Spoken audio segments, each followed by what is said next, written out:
Había una vez una joven que vivía con sus padres en una granja. Era una buena chica que ayudaba en las tareas de la casa y se ocupaba de colaborar en el cuidado de los animales. Hija mía, esta mañana las vacas han dado mucha leche y yo no me encuentro muy bien, tengo fiebre y no me apetece salir de casa. No te preocupes, mamá, yo me encargo.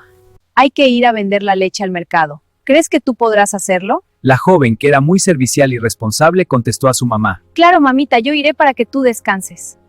La buena mujer, viendo que su hija era tan dispuesta, le dio un beso en la mejilla y le prometió que todo el dinero que recaudara sería para ella.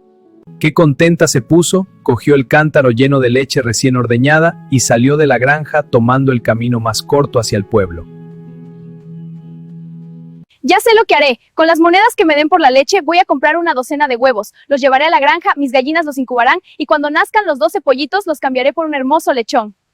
Una vez criado será un cerdo enorme. Entonces regresaré al mercado y lo cambiaré por una ternera que cuando crezca me dará mucha leche a diario que podré vender a cambio de un montón de dinero.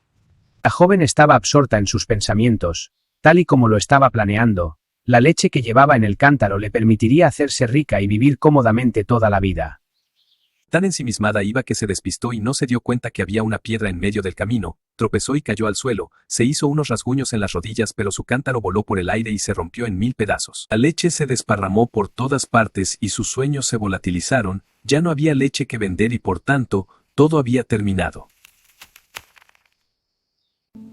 La leche se desparramó por todas partes y sus sueños se volatilizaron, ya no había leche que vender y por tanto, todo había terminado.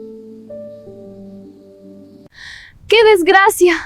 Adiós a mis huevos, mis pollitos, mi lechón y mi ternero. Eso me pasa por ser ambiciosa.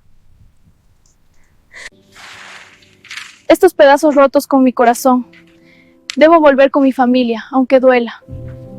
Quizás ellos entiendan lo que pasó.